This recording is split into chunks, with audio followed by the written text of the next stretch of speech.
Alhamdulillahi rabbil alamin.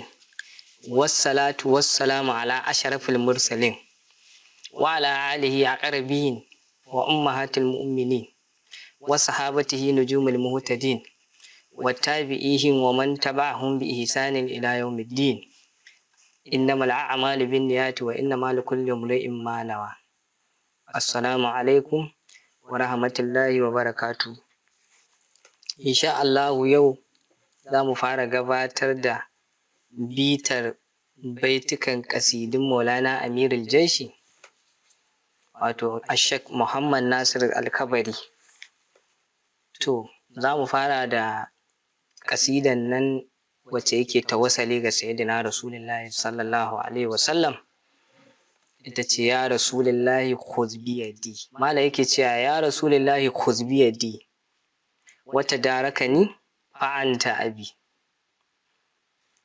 Ya Rasulullahi khuz biyadi, ya ma'aikin Allah, ka yi riƙo da hannuna.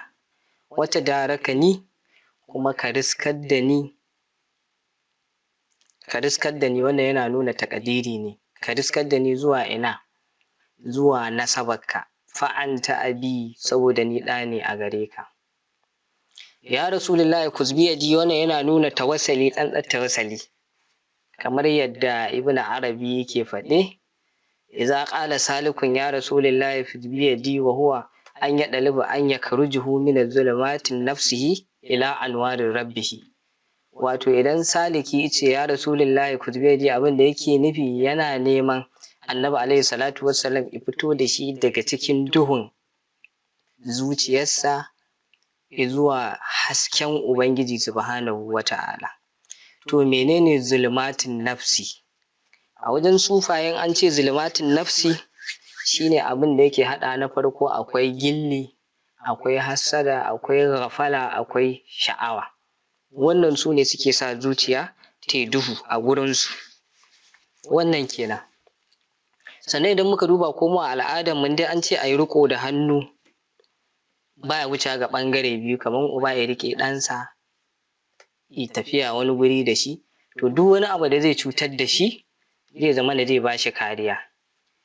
Haka kuma makaho, ga wannan ya riƙe makaho ga jagora, shi ma wannan jagoran da ya riƙe makaho, to dukkan wani aminci wannan makahon yana ganin ya samu a wajen wannan da ya jagorance shi. To kamar haka ne Amirul Jaishi yake nufi.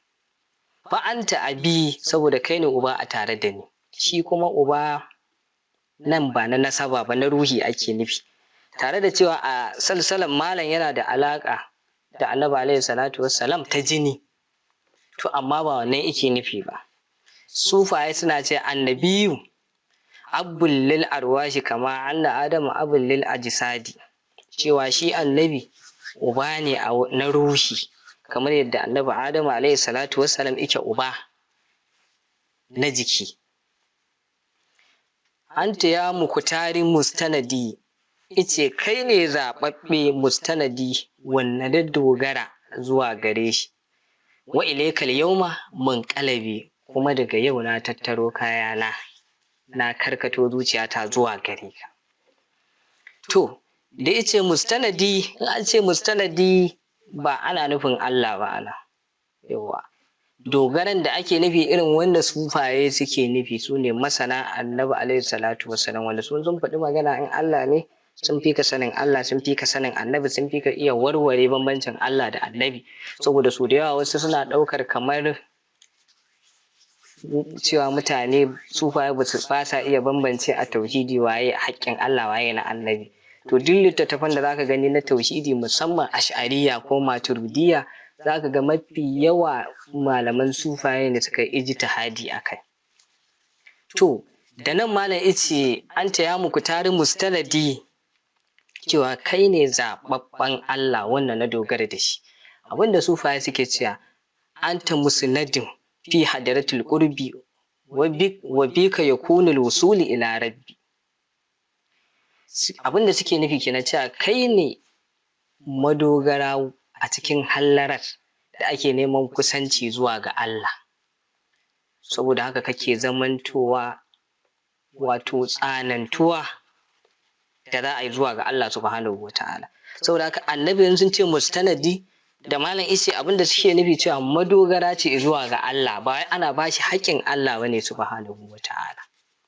Ada'i anni walidakum, shehu amirin jahi ice ada'i anni walidakum, ice ni ina mai furici ko ina da'awar ni ɗa ne a gare ku, fa'asa tardauna muntasabi, wataƙila ko ina sa rai za ku yarda da abin da na nasabta a tare da ni. To a cikin littafin Abu Dawud akwai babin da yi babul ahkamu ɗahara wanda yake bayani akan tsarki. To annabi alaihi salatu wassalam akwai hadisi da Abu Dawud ya kawo wanda yake lokacin da annabi alaihi salatu wassalam ya tara sahabbai, a wannan lokaci zai koya musu yadda ake tsarkin ibada. To a wannan lokaci sai yake ce musu inna ma ana lakum misal walid uallimukum, yace haƙiƙa ni matsayina a wajen ku kaman uba nake, saboda zan koya muku addini, ma'ana yadda za su yi sallah, yadda za su yi ibada, yadda za su gyara tsakaninsu da ubangiji. To wannan yana cikin ɗaya daga cikin hujjojin sufaye da suke ganin ana samun uba na ruhi. Shi sa ko da wani shehi ne tarbiyyanci ɗalibinsa yadda zai gyara ibadarsa da tsarkakewar zuciyarsa, daga nan ya zama ɗansa na ruhi. In akun salmani baitukumu kanatil ahwasu fi nasabi, yace in akun salmani baitukumu, yace ko kuma na kasance kaman salmani a gidanku, kanatil ahwasu fi nasabi, yace da sai nasabata ta kasance cikin daraja mai girma. Waye Salmanu? Shine Salman al-Farisi. Salman al-Farisi kamar yadda tarihi ya bayyana mana, ya taso a gidan wadata, ina neman addinin gaskiya, har sai da ta kai ya bar gidansu, ya bar danginsu, ya bar kowa nasa, ya tafi neman gaskiya. Sai da ta baye ga Salmanu wasu sun ci amanarsa ma, sun sai da shi a matsayin bawa. Bayan sun siye shi a matsayin bawa, ita bauta bai suranda ba akan wannan aƙidar da yake kai ta neman addinin gaskiya, har sai da ya haɗu da annabi alaihi salatu wassalam, ya shiga musulunci, ya bawa addinin musulunci gudunmawa. Domin a wannan lokaci Salman al-Farisi ko lokacin yaƙin Gwalalo, shine da shawarar Salmanu aka yi nasara a wannan yaƙi. To Salmanu dai a takaice sai da ya kai kololuwan nan ba wajen ƙaunar annabi alaihi salatu wassalam da bayayya a gare shi. Shine annabi alaihi salatu wassalam a wani hadisi yake cewa Salmani minna ahlul baiti, shi ma Salmani yana ɗaya daga cikin me ahlul baiti. Me ya jawo ya zama cikin ahlul baiti? Saboda ƙaunarsa da annabi da biyayya gare shi. To wannan shi amirul jehi yake cewa ina ma shi ma isamu irin abin da Salman al-Farisi isamu. Wannan shine Sidi Abdul Qadir Jilani yake cewa Salman qad sara min ahlil bait la'annahu salama nafsuhu lillahi wa li rasulihi hatta faniya an iradatihi fa bakiyat iradatun nabi fa hiya iradatihi. Shehu Abdul Qadir Jilani yake cewa Salman al-Farisi ya zamto daga cikin ahlil bait saboda me ya sallama kansa ga Allah, ga annabi alaihi salatu wassalam, har sai da sansa da yake cikin zuciyarsa in narke ya ƙare ya koma san Allah da manzansa. To wannan shine ya kai shi matakin da ya zamana ya shiga cikin nasaba annabi ta ruhi ba ta jini ba. Malam yake cewa wa iza malam akun hufaha ana la amfaku bil atabi, yace idan ban kasance kamar Salmanu ba, yace to ba zan gushe ba ina mai ƙaraji na gunji, zuciyata tana yi na raɗaɗi na nisantar ko kewar rasa masoyi a tare da ita. Al'atabu abin da ake nufinta da larabci ita ce kalmar da take nufin kamar gunaguni da masoyi yake yi wa masoyinsa in yi nisa da shi, kamar mutum ina tsananin son budurwarsa sai suka taɗe musu haɗawa sai dai su yi waya. To ranar da ta zo ya zo gun da za ta yi ta gunaguni na wannan to da haka su a gun sufaye ko abin da suke ɗaukarsa ƙarajin da zuciya take na kewar muhibba da aka rasa. Isa shehu hibli ice al'atib alal habibi buqa'ul wuddi, cewa wannan ƙaraji da gunji da zuciya take yi na nisantar masoyinta yana ƙara danƙon soyayya. Yawa danƙon soyayya yake ƙara. kad ataitu ilayka munfasilan aw ghayril wasalu yajmalu bi. Yace kad ataitu ilayka munfasilan, yace haƙiƙa na zo gare ka, zuciyata tana mai rabuwa da kai, inji Amir Jeji, ko tana mai nisa da kai. Aw ghayril wasalu yajmalu bi, yace sai dai idan zuciyata ta rabu da kai, halaye na ba za su yi kyau ba. Jamalu da malam yake nufi a nan ba ta kyan halitta ba ce, ta kyan hali yake nufi. To, a nan shi infisali a wajen sufaye yana rabuwa aƙalla ya kai wajen gida 4. Akwai infisalin alal kalki, akwai infisalin alal nafsi, akwai infisalin alal duniya, akwai infisalin birushi. Shi infisalin alal kalki shine rabuwa da duk abin da mutane suke tare da shi na abin duniya, ka dogara da Allah, shi kaɗai zai maka komai, shi zai baka kowa. Infisalin alal nafsi shi kuma rabuwa da duk abin da zuciya take so, sai abin da Allah da manzansa suke so. Infisalin alal duniya shi kuma shine rabuwa da duk wani ƙawace-ƙawace na duniya, dama wannan shine abin da yake halaka mu a wannan zamani. Sai infisalin biruhi shine tashi daga duniyar ajisadi zuwa alimul arwahi kenan. Shamatul a'da'i habibukum atural a'da'u tashmatu bi. Yace shamatul a'da'a habibakum, yace abokan gaba sun sa masoyinku a gaba, su ne masa dariya, ji Maulana Amir Jeji. Atural a'da'u tashmatu bi, ni kuma na tabbata kana gani irin dariyar da suke yi a tare da ni. To menene abokan gabar da malam yake kai kokensa zuwa ga Annabi alaihi salatu wassalam? Abokan gabar da malam yake kai kuka zuwa gare su a wajen sufaye, a'azzamal a'da'ika nafsuka allati baina jambayka ne. Suka ce mafi girman maƙiyi a tare da kai shine zuciyar da take tsakanin ƙirjinka. A wajen sufaye wannan shine na biyu, kuma shine shedan na uku, duniya. Wannan abubuwan guda uku su ne maƙiya a wajen sufaye. To malam abin da yake nufi, shi ya taho gadan-gadan yana so zai zo isadi da Annabi alaihi salatu wassalam. To su kuma wannan abubuwan da zuciya da shedan da duniya sun zo sun tare masa hanya inda zai je ya haɗu da Annabi, shine yake kawo tawassali da Annabi akan a share masa waɗannan abubuwan don izo ya haɗu da su. Ɗalima garattu bismukum fantashal arwahu fi ɗarabi.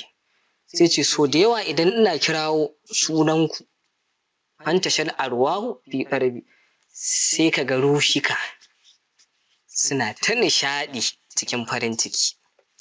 Wato rushikan al'umma kenan. Malam ce duk lokacin da yake irin wannan, to ba ma wai iya rushinsa ba, hatta na al'umma suna shiga irin wannan. Yasa sufa suka ce idza sami'tal arwahi zikira habibi raqasat fis sama'i farhi wa duruf. Idan rushika suka ji an kirawo sunan masoyinsu, sai su dinga tashi suna ƙaraji, suna nishaɗi, suna farin ciki. Shine yayin da zaka ga idan mutum ya shiga cikin jazaba, ana rirriƙe shi, ana daddanne shi, to matsalar ba a gangan jikin take ba, a rushin take. Yawwa, a rushin take. A wannan lokaci shi gangan jiki ba za ma ta san ana yi ba. Ɗarabi min zikirukum ɗarabun lam yushbahu dahara min riyabi. Yace farin ciki na a wajen tuna ku farin ciki ne mai yawa, ba zan iya misalta shi da wani abu a duniya ba. Malam yace wannan ba ina faɗe ne dan da kokwanto ba, yace duk duniya babu wani farin ciki da idan na tuna Annabi alaihi salatu wassalam da zan iya haɗa shi da wannan. Masana suka ce nurubal qalbi iza zikira mahabubahu fa kaifa iza shahada nurahu. Suka ce shi farin cikin da zuciya take shiga idan aka tuna abin da take so, tuttukun zuma na wannan yanayi, to yaya a ce kuma idan da za ta ga hasken shi Annabi alaihi salatu wassalam. Kaga ba a san iya inda al'amarin zai tsaya ba. Sallallahu alaihi wasallam. Amirul Jahi yake cewa rubbama abki idza zukirat lafzatin ta'anika fil kutubi. Yace so da yawa idan ina ambatanka, ko ina tuna ka, so da yawa idan ina tuna ka a cikin littattafai na matsayinka da maƙamatu da Allah ya baka sai in ji ina fashewa da kuka. Sai in ji ina ta kuka in ji Amirul Jaysh. To idan muka duba a wannan gaba ita ce za mu gane ya za ka san Annabi alaihi salatu wassalam. Kamar yadda muka san tsarin su Malikiya haka da Shafi'iya da Hanafiya suke da tsari na jadawalin karatuttukan su irin kamar nan Malikiya tun daga kan Qawaidi, Akhdari, Ijma'u, Iziya, Risala, Muktasar, su Mudawwana, Sa'adiyatul Mud'i, Subahu Saliki da makamantansu.